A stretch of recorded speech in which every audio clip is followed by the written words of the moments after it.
The first thing you see after signing in is the morning brief, your daily market pulse. Across the top is a metric strip, the 10-year and 2-year Treasury yields, the spread between them with a clear inverted or normal label, the Fed funds rate with a trend arrow, investment grade and high yield credit spreads, the VIX with a regime label, the current inflation rate, the percentage of stocks above their 200-day moving average, and the count of stocks near 52-week highs versus lows. On most platforms, you'd need 3 or 4 different websites to see all of this. Here, it's the first thing you see when you log in. Below that is an auto-generated narrative summary that reads like a morning note from your analyst. Yield curve state, VIX regime, market breadth, and the leading sector, all in one sentence. You can literally glance at it and know the market's posture.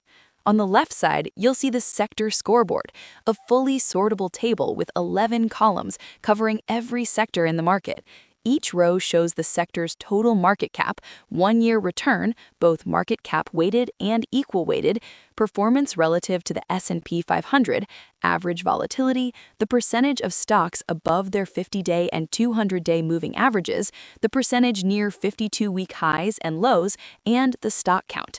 Click any column header to sort. Want to see which sector has the best breadth? Sort by percentage above SMA 200.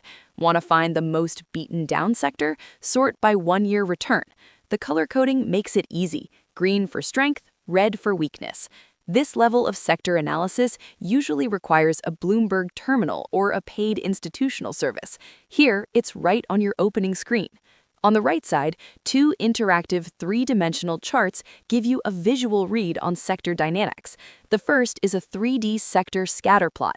Each sector is a bubble positioned by market cap, 1-year return, and volatility. You can rotate it, zoom in, and hover for details. The second is a sector rotation chart that maps sectors into 4 quadrants: leading, weakening, lagging, and improving, based on their 1-year relative strength versus the S&P 500 and their 3-month momentum.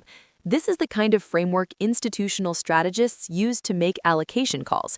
Here, it's automated and visual. Both charts have a Maximize button that opens them in full screen for presentations or deeper analysis, and the divider between the scoreboard and the charts is draggable. Adjust the layout to your preference, and it remembers your setting. Below all of that, we have the top 5 performers and the bottom 5 performers, based on 52-week price change. Each card shows the ticker, company name, sector, price, trailing and forward PE, market cap, and that 52-week return.